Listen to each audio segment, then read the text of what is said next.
Rolling action.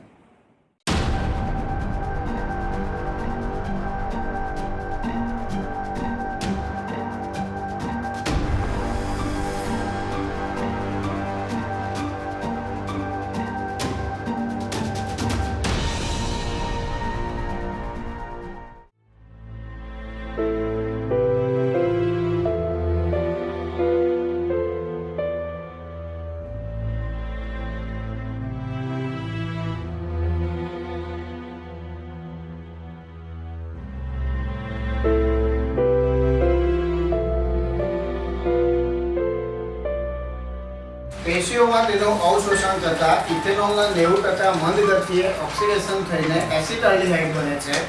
એસિટાલ્ડિહાઇડનું oxidation થઈ acetic acid બને છે, જેનું ફરી પાછું ઓક્સિડેશન થઈને એ કાર્બન ડાયોક્સાઇડ વાયુ સ્વરૂપે યકૃતની અંદર સંગ્રહ પામે છે, જેના કારણે યકૃતમાં સોજા આવે છે. અને જ્યારે માણસ મૃત્યુ પામે છે ત્યારે આપણે એમ કહીએ છીએ કે લીવર ઉપર સોજો આવવાને કારણે માણસ મૃત્યુ પામે છે.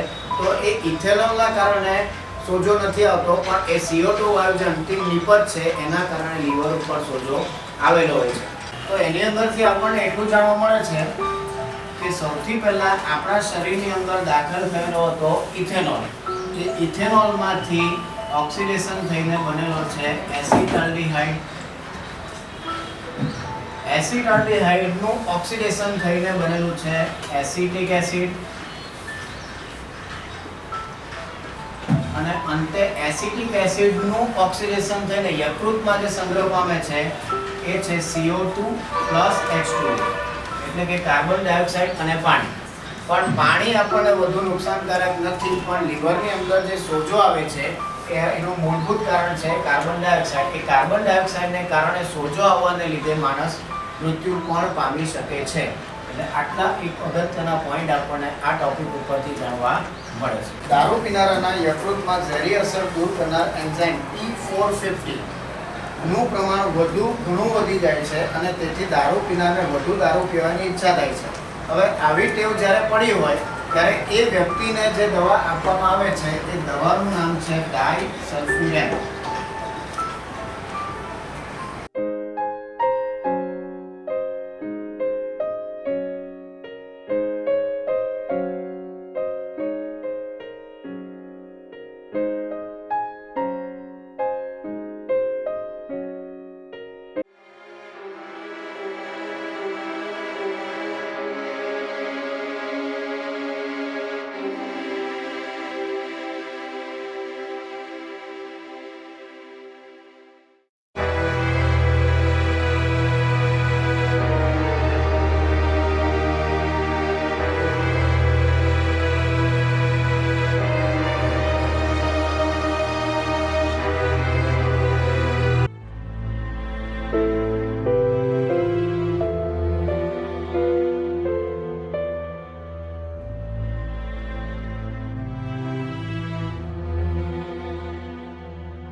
આ ડાયસલ્ફ્યુરેન નામની દવા જો વ્યક્તિને સીધી આપવામાં આવશે તો એને સ્વીકાર કરશે ને એને ખબર પડી જશે કે દારૂ છોડાવવા માટે દવા આપવામાં આવે છે.